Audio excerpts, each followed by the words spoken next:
सालों की मेहनत के बाद आपने फाइनली नीट क्लियर किया और अब वक्त है आपको मेडिकल कॉलेज का मज़ा लेने का। लेकिन एमबीबीएस से रिलेटेड आपको बहुत सारी क्वेरीज है, तो आज की इस वीडियो में हम उन सारे डाउट्स को क्लियर करने वाले हैं।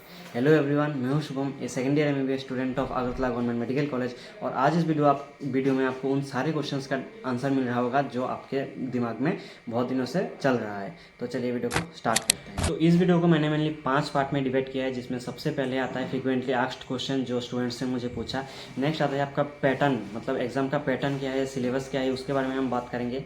नेक्स्ट आता है आपका डायसेक्शन क्या होता है, इसको कैसे करना है, इसके बारे में डिस्कस करेंगे हम। नेक्स्ट प्रैक्टिकल्स आपको क्या क्या करना है और कैसे करना है, इसके बारे में हम बात करेंगे। और लास्ट सबसे ज़्यादा स्टूडेंट्स को जिसके बारे में डाउट होता है, रैगिंग होता है कि नहीं होता, इसके बारे में हर एक डिटेल में छोटे छोटे डिटेल्स में बात करेंगे। तो वीडियो को एंड तक देखना।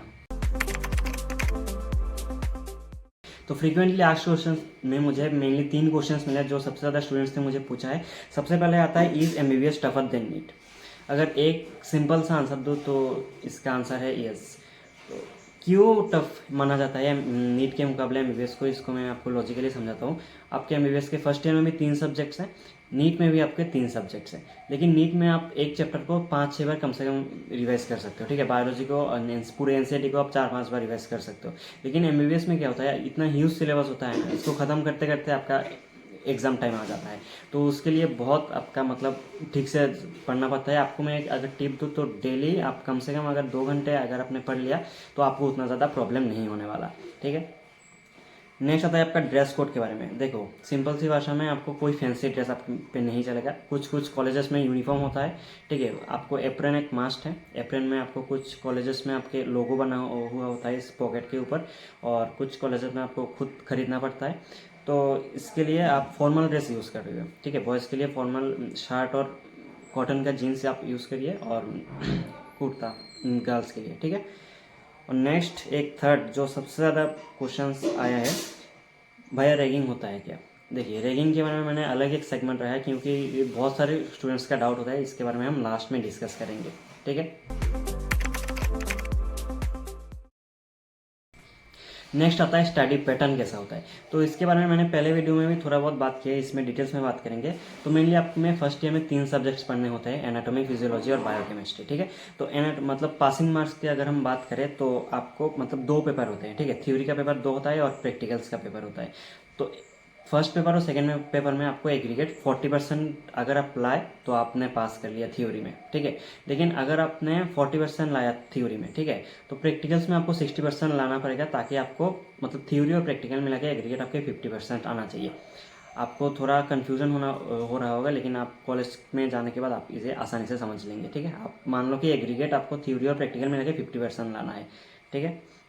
और अटेंडेंस की बात करें, अटेंडेंस आपके थ्योरी के क्लासेस में अटेंडेंस आपके मिनिमम 75% होना चाहिए, और प्रैक्टिकल्स के क्लासेस में आपके 80% अटेंडेंस आपके मिनिमम होने चाहिए। इसके अलावा आपको यूनिवर्सिटी एग्जाम में आपको बैठने नहीं देंगे। और बुक्स क्या क्या खरीदना है, इसे मतलब यहाँ पे बताऊंगा तो बहुत बड़ा हो जाएगा। पिछले वीडियो के सेकंड पार्ट में आप जाके देख सकते हो। पिछले वीडियो के सेकंड पार्ट में मैंने सारे बुक्स कौन सा पढ़ना है, कौन सा एडवांटेज डिसएडवांटेज क्या है, सारे के बारे में मैंने डिस्कस किया। वहाँ पे जाके आप देख लेना, ठीक है। नेक्स्ट आता है आपका डायसेक्शन। डायसेक्शन मेनली आपका एनाटॉमी का प्रैक्टिकल का टाइप मान सकते हो। इसमें आप क्या करते हो, आप रियल ह्यूमन को डायसेक्ट करते हो, ठीक है। एक मतलब डेड बॉडी होता है, उसको फॉर्मालिन दे के प्रिजर्व किया जाता है, उसको आप इंसिशन दे के कट करके सारे ऑर्गन्स निकालते हो, उसके मसल्स जो है, नर्व्स, ब्लड वेसल्स, ठीक है, जितने सारे हैं जो स्ट्रक्चर्स है, जैसे क्यूबिटल फोसा हो गया, पोप्लेटियल फोसा, बहुत सारे फीमोरल ट्राइंगल, इन सबको आप आइडेंटिफाई करते हो। तो पहले शुरू शुरू में स्टूडेंट्स का इसमें बहुत ज़्यादा इंटरेस्ट रहता है, लेकिन धीरे धीरे इसका इंटरेस्ट एकदम ज़ीरो लो लेवल में आ जाता है, जिसके बाद मतलब आसानी से क्लासेस बांक करना स्टार्ट कर देते हैं। तो मेरे एनाटॉमी पास करने में बहुत ज़्यादा प्रॉब्लम हुआ, बहुत ज़्यादा मेहनत लगा, क्योंकि मैंने डायसेक्शन का क्लास बंक किया था, ठीक है। अगर मैं आपको एक टिप दूंगा कि आप डायसेक्शन जितना हो सके थोड़ा बहुत आप कर लो, आपका एनाटॉमी एकदम आसान हो जाएगा, ठीक है। ये आप ध्यान रखना। नेक्स्ट हम प्रैक्टिकल की बात करते हैं। प्रैक्टिकल के एनाटॉमी में आपको हिस्टोलॉजी और ऑस्टियोलॉजी मेनली प्रैक्टिकल करने होते हैं, और ग्रॉस एनाटॉमी का जो प्रैक्टिकल है वो आपके डायसेक्शन के अंदर आता है, ठीक है। तो हिस्टोलॉजी और ऑस्टियोलॉजी में मैंने पहले की वीडियो में बताया, हिस्टोलॉजी में आप मतलब हर एक बॉडी ऑर्गन का, मसल का माइक्रोस्कोपिक स्ट्रक्चर देखते हो, ठीक है। और स्किन में जैसे मान लो सिंपल स्क्वामस एपिथेलियम, बहुत सारे वैसे स्टाइल, लीवर का हिस्टोलॉजी, इन सबको आप माइक्रोस्कोप में देखते हो और ड्रॉ करते हो। ऑस्टियोलॉजी में आपके सारे जितने सारे बोन्स है उसके बारे में हम पढ़ते हैं। तो इसमें उसका मसल अटैचमेंट क्या है, कौन सा स्ट्रक्चर प्रेजेंट है, न्यूट्रिएंट आर्टरी कहाँ से पास होता है, कौन से नर्व सप्लाई क्या है इसका, इन सब के बारे में हम पढ़ते हैं। फिजियोलॉजी के प्रैक्टिकल के बारे में बात करेंगे तो फिजियोलॉजी में 2 पार्ट होते हैं। एक है आपका हेमाटोलॉजी, जिसमें आप अपने खून से वेरियस ब्लड टेस्ट, आपका ब्लड ग्रुप क्या है ये निकालोगे, आपका टोटल इरेथ्रोसाइट काउंट कितना है, आपका ल्यूकोसाइट काउंट कितना है, इन सब के बारे में हम करते हैं, ठीक है, प्रैक्टिकल्स। और नेक्स्ट आता है क्लिनिकल फिजियोलॉजी में हम 2 पार्ट होता है। एक पार्ट में हम respiratory system, next cardiovascular system, then gastrointestinal physiology, उसके बारे में हम प्रैक्टिकल्स करते हैं, उसको इंस्पेक्शन करते हैं, ठीक है। उसके 4 स्टेप्स आते हैं। नेक्स्ट हम क्लिनिकल फिजियोलॉजी में सेकंड पार्ट में हम सीएनएस के बारे में, मतलब टोटल हमारे 12 क्रेनियल नर्व्स है, ठीक है। हर एक नर्व का हम वेरियस टेस्ट करते हैं कि उस नर्व का फंक्शन सही है कि नहीं है, ये हम देखते हैं। और बायोकेमिस्ट्री में आप मेनली पूरे साल भर यूरिन एनालिसिस ही करते रहोगे, ठीक है। पहले एबनॉर्मल कॉन्स्टिट्यूएंट निकलोगे।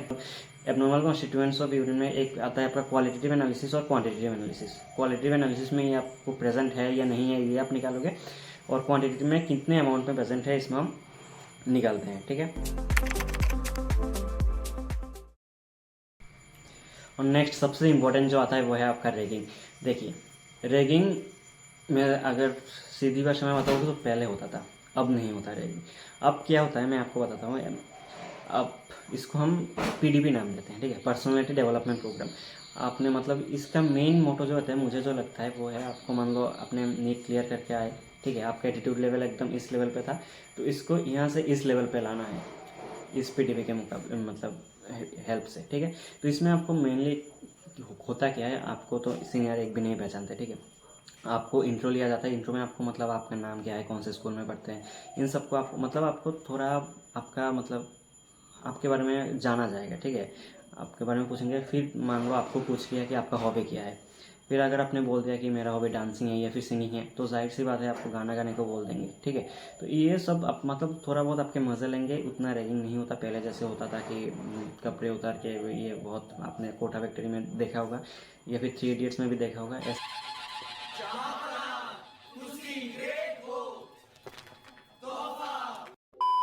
कुछ नहीं होता अभी। तो सिंपल आपके थोड़ा बहुत आपके मज़े लिए जाते हैं, कुछ टास्क आपको करने दिए जाते हैं, एकदम सिंपल से टास्क।